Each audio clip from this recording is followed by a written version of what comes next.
Long rest is actually the cause for the majority of our balance issues in D&D. Now, hear me out here. So, when it comes to Dungeons and Dragons, most of the time, the long rest is what causes us to have problems because the players spend 8 hours, they regain their health, they regain their spell slots, they have the ability to switch up their spells, to change what they have memorized. That's what creates the balancing concerns, is the players can just take a long rest. If you remove their ability to take a long rest, well, then that feels a little like the Deus Ex Machina, like the play you as the dungeon master coming in and putting the squash on that, which is why there's actually rules for grittiness and changing that, where the short rest is actually 8 hours and the long rest is actually a week.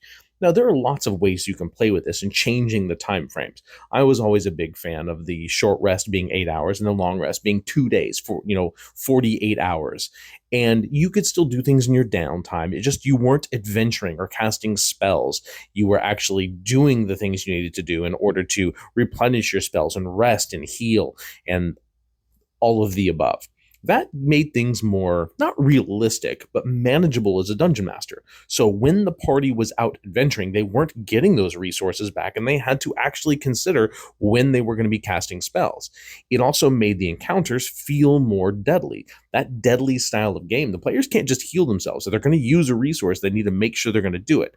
At the same time, the players would hold on to the resources a lot more and were less willing to use them. So it's this balancing act. Yes, you can change what gives a long rest and those kinds of things, but at the same time, you can also let the players know they're not going to be able to have a long rest or show them that through the game, through telegraphing.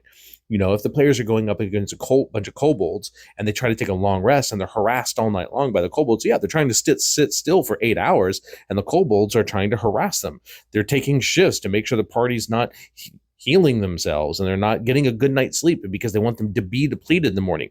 That same concept exists in reality, in real life today. So it's not a stretch. It's not us trying to mess with our party. It's that they're in a hostile environment and whatever's there is messing with them. And so either direction you go, there's lots of ways that you can telegraph to your players so they know and they feel like their agency is not being removed, but you as the dungeon master now can help balance what they're going up against to feel more intense. Remember, we're not trying to create equal encounters here. We're trying to show the players to have a story moment where they are in danger and they can't just buckle up next to the fire and feel better in the morning. So it's food for thought. There are rules in there to help you deal with this if you want to. I'm a big fan of deadly combat and grittiness. So it's a personal preference, but it's in the book.